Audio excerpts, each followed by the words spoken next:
ഷൈൻ ടോം ചാക്കോയെ എറണാകുളത്ത് 2-3 ACPമാർ ചോദ്യം ചെയ്യുന്നു. ACP Jayaram, ACP narcotic cell Abdussalam, അവിടുത്തെ നോർത്ത് അസിസ്റ്റന്റ് കമ്മീഷണർ, അവിടുത്തെ സർക്കിൾ ഇൻസ്പെക്ടർ, ഇത്രയും പേർ ഇന്ന്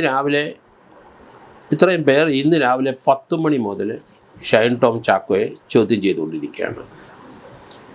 ഷൈൻ ടോം ചാക്കോ 2 ദിവസം മുമ്പ് വേദാന്ത ഹോട്ടലിൽ നിന്ന് എടുത്തു ചാടി ഓടിയതൊക്കെ നമ്മൾ കണ്ടു. അവിടുന്ന് എന്തുകൊണ്ട് എടുത്തു ചാടി ഓടി എന്നുള്ള ചോദ്യത്തിന് ഉത്തരം പറഞ്ഞു കഴിഞ്ഞു. ഗുണ്ടകളാണ് തന്നെ കൊല്ലാൻ വന്നത്, തൻ്റെ വാതിലിൽ മുട്ടിയത്, ആ ഭയം കൊണ്ടാണ് ഓടിയെന്ന്. അതിനുശേഷം സോഷ്യൽ മീഡിയയിൽ പോലീസിനെയും അത് തനിക്കെതിരെ നിൽക്കുന്ന എല്ലാവരെയും ഭത്സിക്കുന്നത് നമ്മൾ കണ്ടു, കളിയാക്കുന്നത് കണ്ടു. അപ്പോൾ അവിടുന്ന് ഓടുന്ന സന്ദർഭത്തിൽ അയാൾ ഡ്രഗ്സ് അടിച്ചിരുന്നു, സംശയമില്ല. ഡ്രഗ്സ് അടിക്കുന്നവർക്കാണ് സാധാരണഗതിയിൽ ആ ലഹരി നിൽക്കുമ്പോൾ തന്നെ ചിലർ കൊല്ലാൻ വരുന്നു, തൻ്റെ ശത്രുക്കൾ വരുന്നു, അങ്ങനെയൊക്കെ തോന്നുമ്പോൾ ഭയപ്പെട്ട് ഓടും. 40 നില കെട്ടിടത്തിന് മുകളിൽ നിന്നാണേലും ചാടും. ഇവിടെ 3-ാം നിലയിൽ നിന്ന് ജനൽ വഴി ചാടി 2-ാം നിലയിലെ ആസ്പത്രി സീറ്റ്സിൽ ചെന്ന് വീണു. അത് ഇടിച്ചു പൊളിച്ച് താഴത്തെ സ്വിമ്മിംഗ് പൂളിൽ ചെന്ന് പതിച്ചു. അവിടെ നിന്ന് ഇറങ്ങി ഓടി കൗണ്ടറിൽ വന്നു. കൗണ്ടറിൽ നിന്ന് ഓടുന്ന ചരിത്രം എല്ലാം നമ്മൾ കണ്ടു. അപ്പോൾ അയാൾ തീർച്ചയായിട്ടും ഡ്രഗ്സിന് അധീപനായിരുന്നു. ആ ഡ്രഗ്സിൻ്റെ മൂഡിൽ തന്നെയായിരുന്നു, സംശയമില്ല. അല്ലെങ്കിൽ ഇങ്ങനെയൊക്കെയുള്ള പ്രവൃത്തി കാണിക്കില്ലല്ലോ. ഇയാൾ സിനിമയിലെ സണ്ട് മാസ്റ്റർ ഒന്നും അല്ലല്ലോ. അപ്പോൾ ഒരു ഗുണ്ടകളും ഇല്ലാതെ, അല്ലെങ്കിൽ ഒരു സിനിമാ ലോകത്തെ അവിടുത്തെ ഒരു ആളുടെ സഹായം ഇല്ലാതെ തന്നെ ഇയാൾക്ക് തന്നെ തോന്നി എടുത്തു ചാടുന്ന സംഭവങ്ങളൊക്കെ നമ്മൾ കണ്ടിരിക്കുന്നു. ഏതായാലും ഡ്രഗ്സിന് അടിമയായിരുന്നു ആ സമയത്ത്. ഇപ്പോൾ അയാളെ പരിശോധിക്കുമ്പം ഒരു 36-48 മണിക്കൂറിനുള്ളിലാണെങ്കിൽ തീർച്ചയായിട്ടും ആ ഡ്രഗ്സ് ശരീരത്തിൽ ബ്ലഡിലുണ്ടോ ഇല്ലയോ നമുക്കറിയാൻ പറ്റും. ഇപ്പോൾ സമയം അതിക്രമിച്ചിരിക്കുന്നു. മിക്കവാറും പൊള്ളാച്ചിയിൽ പോലീസ് പോകണം, അവിടെ എവിടെ താമസിച്ചു എന്നറിയണം. അവിടെ വെച്ച് ബ്ലഡ് ട്രാൻസ്ഫ്യൂഷൻ നടത്തിയിട്ടുണ്ടാവും. അതിനുശേഷം വളരെ കാമായി, വളരെ ശാന്തനായി ഇപ്പം പോലീസ് 10:30 ഹാജരാകാൻ നോട്ടീസ് കൊടുത്തപ്പം 10 മണിക്ക് എത്തി അവിടെ നിൽക്കുകയാണ്. ബഹളം ഉള്ള സദസ്യതമായ ആ ബഹളങ്ങളും ആ മുഖത്തെ ഭാവങ്ങളും അല്ലെങ്കിൽ കണ്ണുകളും അല്ലെങ്കിൽ കൈകളിലും ഒന്നും നമ്മൾ കാണുന്നത് വളരെ ശാന്തനായിട്ട് നിൽക്കുന്ന ഒരാളെയാണ് കാണുന്നത്, പ്രതികരിക്കുന്നില്ല. അപ്പം ഇയാളെ സംബന്ധിച്ചിടത്തോളം ഇനി പോലീസ് എന്താണ് ചെയ്യേണ്ടത്? പോലീസ് 3 അസിസ്റ്റന്റ് കമ്മീഷണർമാർ ചോദ്യം ചെയ്തുകൊണ്ടിരിക്കുകയാണ്. 32 ചോദ്യങ്ങൾ അവർ തയ്യാറാക്കി എന്ന് പറയുന്നു. 32 ചോദ്യങ്ങളല്ല, ഒരു 300 ചോദ്യങ്ങളെങ്കിലും ചോദിക്കേണ്ടി വരും. ഏതായാലും പ്രസക്തമായ 32 ചോദ്യങ്ങൾ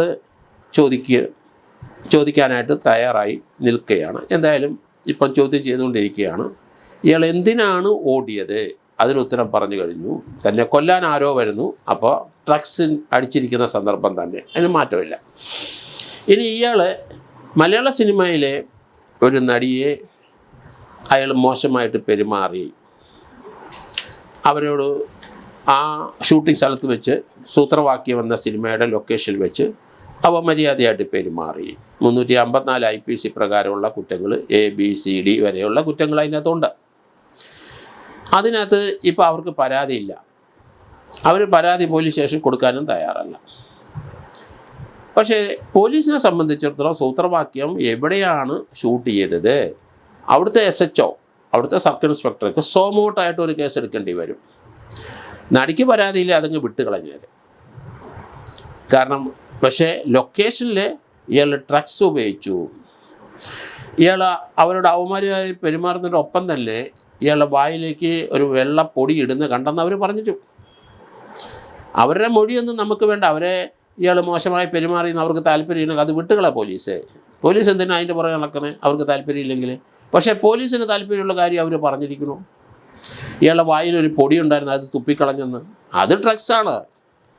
അപ്പോൾ ആ വിവരം ലൊക്കേഷനിൽ ഡ്രഗ്സ് ഉപയോഗിച്ചു എന്നുള്ള ഉറപ്പായി. അപ്പോൾ ഡ്രഗ്സ് ഉപയോഗിച്ചാൽ എന്ത് ചെയ്യണം? അവിടുത്തെ SHO അതൊരു കോഗ്നിസബിൾ ഒഫൻസാണ്, കൊക്കൈനാണ് ഇയാൾ ഉപയോഗിക്കുന്നത്. 2015 ഇയാളെ 4 സ്ത്രീകളെയും കൊക്കൈനുമായിട്ടാണ് പിടിച്ചത്. അപ്പോൾ ലൊക്കേഷനിൽ ഇയാൾ ലഹരി ഉപയോഗിച്ചിരിക്കുന്നു, അതിനൊരു കേസ് വേണമല്ലോ. ആ കേസിനകത്ത് ആ നടി സാക്ഷിയാകണമല്ലോ. അതവർക്ക് ഒഴിയാൻ പറ്റില്ല. അവർ കണ്ട കാര്യങ്ങൾ അവർ വിളിച്ചു പറഞ്ഞിട്ടുണ്ട്. അവരോട് മോശമായി പെരുമാറിയിട്ടില്ല എന്ന് അവർ മൊഴി കൊടുക്കേണ്ട ആവശ്യമൊന്നുമില്ല. കാരണം അതിനകത്ത് കാരണം നമ്മൾ സിനിമാ ലോകത്തുള്ളവരെ പല പരാതികളും നമ്മൾ കണ്ടു, അവിടുന്ന് അവസാനം പിൻവാങ്ങുന്നതൊക്കെ നമ്മൾ കണ്ടു. അതങ്ങ് വിട്ടുകളയാം. പോലീസ് അതിൻ്റെ പുറകെ പോകേണ്ട ആവശ്യമില്ല. പോലീസിൽ വന്ന് ഏതെങ്കിലും രീതിയിൽ ഒരു പരാതി തരാൻ റെഡിയാണെങ്കിൽ അതിന് നടപടി എടുക്കുക, സിനിമാ നടിമാരെ, നടന്മാരെ. അല്ലാത്ത ഒന്നും പോലീസ് അതിൻ്റെ പുറകെ പോകേണ്ട ഒരു ആവശ്യമില്ല. പക്ഷേ ഇവിടെ ലൊക്കേഷനിൽ സൂത്രവാക്യം എന്ന സിനിമയുടെ ലൊക്കേഷനിൽ അവരുടെ അവമര്യാദയെ പെരുമാറിയെന്ന് അവർ പറഞ്ഞെങ്കിൽ അതിൽ അവർക്ക് പരാതിയില്ലാന്ന്, പോലീസ് പരാതി കൊടുത്തിട്ടില്ല എന്നും പറയുന്നുണ്ട്. പിന്നെ എന്തിനാണ് അവർ അത് വിളിച്ചു പറയുന്നത്? അത് മനസ്സിൽ വെച്ചുകൊണ്ട് നടന്നാൽ പോരെ. അപ്പോൾ അവരെ സംബന്ധിച്ചാലും പറഞ്ഞ കാര്യത്തിനകത്ത് പോലീസിന് കോഗ്നിസബിൾ ഒഫൻസ് ഡിസ്ക്ലോസ് ചെയ്തൊരു മാറ്ററുണ്ട്. അതുകൊണ്ട് ആ ലഹരിയുടെ കാര്യത്തിൽ തീർച്ചയായിട്ടും പോലീസ് ഒരു കേസെടുക്കണം. അതിനകത്ത് നടി സാക്ഷിയാവും, അതിൻ്റെ പ്രൊഡ്യൂസറും അതിൻ്റെ ഡയറക്ടറും സാക്ഷിയാവും. അവരെ വേണമെങ്കിൽ പ്രതിയാക്കാം. കാരണം ഒരു ലൊക്കേഷനിൽ അവരുടെ കണൈവൻസോടുകൂടി അവരുടെ സമ്മതത്തോടു കൂടിയാണോ ലഹരി കൊണ്ടുവന്ന് ഉപയോഗിക്കുന്നതെന്ന് മാത്രം പറഞ്ഞാൽ മതി, അതവർ പറയട്ടെ. പക്ഷേ ഇപ്പം ഈ വേദാന്ത ഹോട്ടലിലെ 314 മുറിയിൽ അവിടെ ആ ഹോട്ടലിനകത്ത് ലഹരി വസ്തു ഹോൾസെയിൽ വിൽക്കുന്ന ഒരാൾ വന്നിട്ടുണ്ടെന്ന് ഡാൻസ് സ്റ്റാഫിന് ഒരു വിവരം കിട്ടി. അവർ ആ ഹോട്ടൽ റെയ്ഡ് ചെയ്യാൻ പോയി. ചെയ്തപ്പം അവിടുത്തെ കൗണ്ടറിൽ ഇയാളുടെ പേര് കണ്ടു, ഷൈൻ ടോം. അയാളുടെ മുറിയിൽ പോയി അവർ പോയതിൻ്റെ കാരണം അതാണ്. ഷൈൻ ടോം ഉണ്ടെങ്കിൽ അവിടെ കച്ചവടക്കാരുണ്ടാവും, അല്ലെ ഇയാൾ കൊക്കയും വാങ്ങാൻ ആൾക്കാരെടുത്തിട്ടുണ്ടാവും. 2 പേരവിടെ വന്നിരുന്നു. ഒരാൾ മുറിയിലുണ്ടായിരുന്നു, അയാൾ പാലക്കാട്ടുകാരനായിരുന്നു. അയാളുടെ കൈ കൊക്കൈൻ ഇല്ലാത്തതുകൊണ്ട് അയാളെ പറഞ്ഞു വിട്ടു. അവിടെ ഒരാൾ വന്നിട്ട് പോയിട്ടുണ്ട്, അതാരാന്നറിയത്തില്ല. അയാൾ കച്ചവടക്കാരനാണോ എന്ന് നോക്കണം. പക്ഷേ പോലീസ് ഇയാൾ ചാടിയിറങ്ങി ഷൈൻ ടോം ഓടിയ ശേഷം ആ വേദാന്ത ഹോട്ടലിലെ 2 മുറിയിൽ ഓരോ സ്ത്രീകൾ ഇയാളുമായിട്ട് അടുപ്പമുള്ളവരുണ്ട്. അവർ ഡ്രഗ്സ് അടിക്കുന്നവരാണോ സിനിമാ നടികളാണോ നമുക്കറിയില്ല. പക്ഷേ ആ 2 സ്ത്രീകൾ പോലീസ് പോയ ശേഷം ഇയാളുടെ 314 നമ്പർ റൂമിൽ വന്ന് അന്വേഷിച്ച് പോയത് CCTV ദൃശ്യമുണ്ട്. അവരെ പോലീസ് വിളിച്ചു വരുത്തേണ്ടി വരും. എന്തിനാണ് അവരവിടെ വന്നത്, എന്തിനാണ് അവിടെ വന്ന് താമസിക്കുന്നത്, അതിന് ആ ചോദ്യത്തിന് ഇപ്പം പ്രസക്തിയുണ്ട്. അപ്പോൾ അതുകൊണ്ട് പോലീസ് ഇപ്പം 32 ചോദ്യം മാത്രമല്ല, ഒരു 300 ചോദ്യം ചോദിക്കണമെന്ന് ഞാൻ പറയുന്ന കാരണം അതാണ്. ഇയാൾ ഇപ്പം പോലീസിന് നടപടിയൊന്നും എടുക്കാനായിട്ട് കഴിയില്ല. ഡ്രഗ്സ് അടിച്ചോ ഇല്ലെന്ന് മെഡിക്കൽ പരിശോധനയിൽ ചിലപ്പം കിട്ടാനൊരു സാധ്യതയും വളരെ കുറവാണ്. അപ്പം അറ്റ് പ്രസൻറ്റ് അദ്ദേഹം പിതാവിൻ്റെ ഒപ്പവും ഒരു വക്കീലിൻ്റെ ഒപ്പമാണ് എറണാകുളത്ത് അസിസ്റ്റന്റ് കമ്മീഷണർമാരുടെ മുമ്പിൽ ഹാജരായത്. അവർ ചോദ്യം ചെയ്യുമ്പം ഇയാളുടെ മൊബൈൽ ഫോണ് റിക്കവർ ചെയ്യണം. ഒരെണ്ണം പോലീസ് പിടിച്ചെടുത്തു എന്നാണ് പറയുന്നത്, പോരാ. ഇയാൾ എത്ര മൊബൈൽ ഉപയോഗിച്ചിട്ടുണ്ടോ അത്ര മൊബൈൽ അവിടെ സറണ്ടർ ചെയ്ത ശേഷം മാത്രമേ ഇയാളെ വിടാൻ ഒക്കുള്ളൂ. കാരണം അതിൽ മാനിപ്പുലേഷൻ നടത്തും. കാരണം അത് വളരെ അടിയന്തരമായി പോലീസ് കസ്റ്റഡി എടുക്കേണ്ടതാണ്.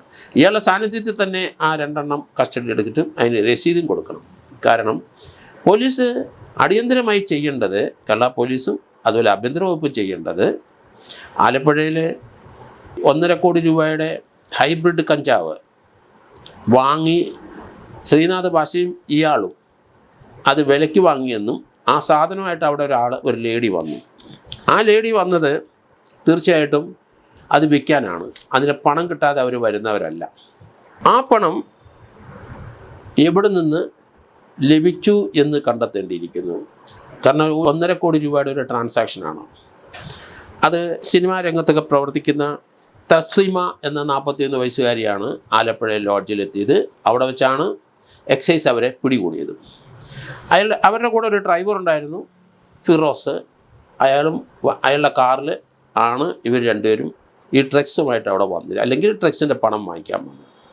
ഡ്രഗ്സ് ആ സ്ത്രീ എക്സൈസ് ഡിപ്പാർട്ട്മെൻ്റ് അടുത്ത് പറഞ്ഞു കഴിഞ്ഞു, 1.5 കോടി രൂപയുടെ ഇടപാടാണ്, അതിൻ്റെ പണം കിട്ടിയിട്ടുണ്ട്, അത് ഡെലിവറി ചെയ്യുന്നത് അവരെ പിടിക്കാതിരിക്കാനുള്ള സ്ഥലത്തെത്തി രഹസ്യമായിട്ടാണ് ഡെലിവറി ചെയ്യുന്നത്. അതിനാണ് അവർ വന്നത്. അവരെ ട്രാക്ക് ചെയ്ത എക്സൈസ് ഡിപ്പാർട്ട്മെൻറ്റാണ് അവരെ ഇപ്പോൾ അറസ്റ്റ് ചെയ്തിരിക്കുന്നത്. ഇതിൽ നിന്നൊരു കാര്യം നമുക്ക് മനസ്സിലാകാനുണ്ട്. ഇതിൻ്റെ പണം എങ്ങനെ ശ്രീനാഥ് ഭാസിയും അല്ലെന്നുണ്ടെങ്കിൽ ഷൈൻ ടോം ചാക്കോയും എങ്ങനെ കൊടുത്തു? അത് 5-6 ഡിജിറ്റൽ കൈമറിഞ്ഞായിരിക്കണം അങ്ങനെ വന്നിരിക്കുന്നത്. അപ്പോൾ അതുകൊണ്ടാണ് ഞാൻ പറയുന്നത് ആ case Kerala police take over ചെയ്യണം. DGP ഒരു റിപ്പോർട്ട് കൊടുത്താൽ മതി. ഇല്ലെങ്കിൽ എറണാകുളത്തെ ഇപ്പോൾ ഇയാളെ ചോദ്യം ചെയ്യുന്ന ACPയിൽ ഒരാൾ ഒരു റിപ്പോർട്ട് അവിടുത്തെ കമ്മീഷണർ കൊടുത്തിട്ട് ആ റിപ്പോർട്ട് ആഭ്യന്തര വകുപ്പിനെത്തി ഗവൺമെൻറ് ഉത്തരവുണ്ടാകണം. എക്സൈസിലെ ആ കേസ് കേരള പോലീസിലേക്ക് ട്രാൻസ്ഫർ ചെയ്യണം. ഇല്ലെങ്കിൽ എറണാകുളത്തെ അസിസ്റ്റന്റ് കമ്മീഷണർ അന്വേഷിക്കാനായിട്ട് ട്രാൻസ്ഫർ ചെയ്യണം. ഇല്ലെങ്കിൽ കേരളത്തിലെ ക്രൈം ബ്രാഞ്ച് അന്വേഷിക്കണം. കാരണം അത് ഒരു സക്സസ്ഫുള്ളായ രീതിയിൽ അന്വേഷിച്ച് കൊണ്ടുവരാൻ എക്സൈസിന് കഴിയില്ല. കാരണം അത് ഓൾ ഇന്ത്യ റാമിഫിക്കേഷൻ ഉണ്ടാവും. കാരണം ഡ്രഗ്സ് വരുന്നത് എവിടെ നിന്നാണ്? സിംഗപ്പൂരിൽ നിന്നാണെന്ന് അറിയുന്നത്. അതുകൊണ്ട് അത് എക്സൈസ് അന്വേഷിക്കുന്നതിൽ നല്ലത് കേരള പോലീസ് അന്വേഷിക്കുന്നതാണ്. കേരളത്തിലെ ഏത് ഇതുപോലെയുള്ള ഏജൻസികളും അവർ മൈനർ ആക്ട് അനുസരിച്ച് രൂപീകരിച്ചിട്ടുള്ള ഏജൻസികളാണ്. എക്സൈസ്, ഫോറസ്റ്റ്, ഇങ്ങനെയൊക്കെ ഉള്ളവർ, അബ്കാരി, ഇങ്ങനെയുള്ള കേസുകൾ പോലീസിന് അസൗകര്യമായതുകൊണ്ടാണ് സ്പെഷ്യൽ ഏജൻസി വെച്ച് നമ്മൾ ആ കേസ് അന്വേഷിപ്പിക്കുന്നത്. ആ കേസ് എപ്പം വേണേലും പോലീസിന് ടേക്ക് ഓവർ ചെയ്യുന്നതിന് ഒരു പ്രശ്നവുമില്ല, ഒരു ബുദ്ധിമുട്ടില്ല, ലീഗലായിട്ട് ഒരു പ്രശ്നവുമില്ല. അതുകൊണ്ട് ആഭ്യന്തര വകുപ്പ് ഒരു ഉത്തരവ് ഇറക്കണം. എക്സൈസ് ഡിപ്പാർട്ട്മെൻറ്റിൽ ആലപ്പുഴ വന്ന ആ കേസ് എത്രയും പെട്ടെന്ന് ക്രൈം ബ്രാഞ്ചിനോ അല്ലെങ്കിൽ എറണാകുളം ഈ കേസ് ഷൈൻ ടോം ചാക്കോയുടെ കേസ് അന്വേഷിക്കുന്ന ആ അസിസ്റ്റന്റ് കമ്മീഷണർമാരിലേക്ക് ട്രാൻസ്ഫർ ചെയ്യണം. കാരണം എങ്കിൽ മാത്രമേ നമുക്ക് ഇതിൻ്റെ സോഴ്സ് കണ്ടുപിടിക്കാൻ കഴിയുള്ളൂ. എവിടെ നിന്നാണ് ഈ ഹൈബ്രിഡ് കഞ്ചാവുകൾ വരുന്നത്? സിംഗപ്പൂരായിരുന്ന ആ ലേഡി പറഞ്ഞു. എങ്കിൽ ഇന്ത്യയിൽ അതിൻ്റെ ഏജൻറ്റുമാരാരാണ്? ഇന്ത്യയിലെ പല സിനിമാ നടന്മാരും ഇതുമായിട്ട് ബന്ധമുണ്ട്. കേരളത്തിലെ ഷൈൻ ടോം ചാക്കോയും ശ്രീനാഥ് ഭാസിയും അറിയപ്പെടുന്ന ഡ്രഗ്സ് വിൽപ്പനക്കാരും ഡ്രഗ്സ് ഉപയോഗിക്കുന്നവരുമാണ്. അത് നമ്മുടെ കുടുംബങ്ങളെ, നമ്മുടെ കുട്ടികളെ, അവരെ എല്ലാവരെയും നശിപ്പിക്കും. മലയാള സിനിമയിൽ ഒരുവിധം നല്ല റോളുകൾ ലഭിച്ച് കിട്ടിക്കൊണ്ടിരിക്കുന്ന ഒരു വ്യക്തിയാണ്, ഡ്രഗ്സിന് അടിമയാണ് ഷൈൻ ടോം ചാക്കോ. അയാളൊരു മാതൃകാ പുരുഷനായി കുട്ടികളെല്ലാം കാണും. അതുകൊണ്ട് അയാളെ എത്രയും പെട്ടെന്ന് ജയിലിലേക്ക് വിടേണ്ട ഒരു ആവശ്യം തീർച്ചയായിട്ടും മലയാളിക്കുണ്ട്, ഗവൺമെൻറ്റിനുണ്ട്, കേരള പോലീസിനുണ്ട്. ഇയാളെ ഒരു നിമിഷം പോലും വെളിയിൽ ഒരു സിനിമയിൽ അഭിനയിപ്പിക്കാൻ പാടില്ല. ഇയാളെ സിനിമയിൽ അഭിനയിപ്പിക്കുന്ന ഡയറക്ടർമാരെയും അതിൻ്റെ പ്രൊഡ്യൂസർമാരെയും കൂടെ പ്രതിയാക്കേണ്ടി വരും. കാരണം അവരുടെ ആ സിനിമയ്ക്കകത്ത് ഫൈനാൻസ് ഇവർ ചെയ്യുന്നത് കൊണ്ടാണ് ഇവർക്ക് ആ ഫിലിമിൽ അഭിനയിക്കാൻ ചാൻസ് കിട്ടുന്നത്. അതാണ് അതിൻ്റെ ക്ലൂ. അതുകൊണ്ട് ഇത് പരിച്ഛേദം ഇയാളെ സിനിമയിൽ നിന്ന് അപ്രത്യക്ഷനാക്കണം. ഇയാൾക്ക് നമ്മുടെ സമൂഹത്തിലെ കുട്ടികളെ നശിപ്പിക്കുന്ന വ്യക്തിയാണ്. തീർച്ചയായിട്ടും ഇയാളെ ജയിലിടണം. ഇയാൾക്ക് ഒരു 20 വർഷമെങ്കിലും ജയിലിൽ ഇയാളെ തട്ടണം. അതുകൊണ്ട് ഇനി സമൂഹത്തിൽ ഇയാൾ കാണാൻ പാടില്ല. നമ്മുടെ കുട്ടികളുടെ മുമ്പിൽ ഇയാൾ പ്രത്യക്ഷപ്പെടാൻ പാടില്ല. അതുപോലെ തന്നെ ഇയാൾ ഒരു സിനിമയിലും അഭിനയിക്കപ്പെടാനും പാടില്ല. കാരണം അത് തീർച്ചയായും കട്ടയിൽ ചെയ്യണം. കാരണം അതൊരു പൗരൻ്റെ സ്വാതന്ത്ര്യപ്പെട്ട കാര്യങ്ങളല്ല. ഡ്രഗ്സ് വെച്ച് ഒരു സമൂഹത്തെ മുഴുവൻ നശിപ്പിക്കുന്ന ഒരു വ്യക്തി തന്നെയാണ് ഇയാൾ, സംശയമൊന്നുമില്ല. കാരണം അതിൽ ആ രീതിയിലുള്ള പ്രവർത്തികൾ ഇയാൾ കാണിച്ചു കഴിഞ്ഞു. അതുകൊണ്ട് എറണാകുളത്തെ അവർ 32 ചോദ്യമല്ല 300 ചോദ്യമെങ്കിലും ചോദിച്ചിട്ട് ഇയാൾക്കെതിരായിട്ടൊരു കേസ് ഇപ്പം രജിസ്റ്റർ ചെയ്യണം. ഇയാൾ പൊള്ളാച്ചി പോയത് എന്തിന്? ബ്ലഡ് ട്രാൻസ്ഫ്യൂഷൻ ആയിരുന്നോ? ഇയാളുടെ കയ്യിൽ നിന്ന് ഒരു മൊബൈൽ ഫോൺ പിടിച്ചെടുത്താക്കില്ല. എത്ര മൊബൈൽ ഫോണുണ്ടോ അത്രയും മൊബൈൽ പിടിച്ചെടുത്ത ശേഷം മാത്രമേ ഇയാളെ വിടാൻ ഒക്കുള്ളൂ. ഇയാളെ മെഡിക്കൽ പരിശോധന നടത്തിയിട്ട് ഇയാളുടെ ബോഡിയിൽ തീർച്ചയായിട്ടും ഡ്രഗ്സിൻ്റെ അംശങ്ങളൊന്നും കാണാനില്ല എന്ന് തന്നെ ഞാൻ കരുതുന്നത്. ബ്ലഡ് ട്രാൻസ്ഫ്യൂഷൻ നടത്തിയിട്ടുണ്ടാവും എന്നാണ് ഞാൻ കരുതുന്നത്. അത് ദിവസങ്ങൾ 3-4 കഴിഞ്ഞ് 36-48 മണിക്കൂറിനുള്ളിലാണെങ്കിൽ തീർച്ചയായിട്ടും നല്ല എവിഡൻസ് കിട്ടിയാൽ അത് തന്നെയല്ല 6 മാസം വരെ ബ്ലഡിലെ അംശങ്ങൾ, ഇതിൻ്റെ ഡ്രഗ്സിൻ്റെ അംശങ്ങളുണ്ടാവും എന്നാണ് അറിയപ്പെടുന്നത്. എന്തായാലും വിൻസി അലോഷ്യസിൻ്റെ കേസുമായിട്ട് പോലീസ് പ്രൊസീഡ് ചെയ്യേണ്ട ആവശ്യമില്ല. അവർക്ക് താല്പര്യമില്ലല്ലേ, നമ്മളെന്തിനാണ് പോലീസ് അതിൻ്റെ പുറകെ പോകുന്നത്? അതുകൊണ്ട് ആ കേസ് അങ്ങ് വിട്ടുതരാം. പക്ഷേ വിൻസിയെ പോലീസ് ഒരു സാക്ഷിയാക്കേണ്ടി വരും. കാരണം സൂത്രവാക്യത്തിൻ്റെ ലൊക്കേഷനിലെ ഒരു കേസ് കൊക്കൈൻ ഉപയോഗിച്ച് അല്ലെങ്കിൽ അവിടെ ഇയാൾ ഡ്രഗ്സ് ഉപയോഗിച്ചതിന് ഒരു കേസ് എടുക്കേണ്ടി വരും. ആ വിവരം പറഞ്ഞത് പൊതുജനങ്ങളെ അറിയിച്ചത് വിൻസിയാണ്. അവരെ പീഡിപ്പിച്ച കാര്യത്തെപ്പറ്റി അവർക്ക് പരാതി ഇല്ലാത്തതുകൊണ്ട് പോലീസ് അതെല്ലാം അന്വേഷിക്കേണ്ടേ. ആ കേസിൽ ഇവരെ സാക്ഷിയാക്കി തന്നെ വേണം മുന്നോട്ട് പോകാൻ. ഏതായാലും കുറച്ച് വൈകിട്ടോടുകൂടി കുറേ വിവരങ്ങൾ ഇതിനെ സംബന്ധിച്ച് ലഭിക്കും എന്നാണ് ഞാൻ കരുതുന്നത്. കാരണം ഇതിനകത്ത് അയാൾക്കെതിരായിട്ട് ഒരു പ്രോസിക്യൂഷൻ സ്റ്റെപ്പോ ഒരു അറസ്റ്റോ ഇപ്പോൾ ഉണ്ടാകുമെന്ന് എനിക്ക് തോന്നണില്ല. പോലീസ് ചോദ്യം ചെയ്തിട്ട് അയാളെ നിർബാധം വിടും, അയാളുടെ പിതാവിനെ ഏൽപ്പിച്ചു വിടും, പറയുന്ന സമയത്ത് ഹാജരാക്കണം എന്ന് മാത്രമേ പറഞ്ഞയക്കാൻ കഴിയുള്ളൂ.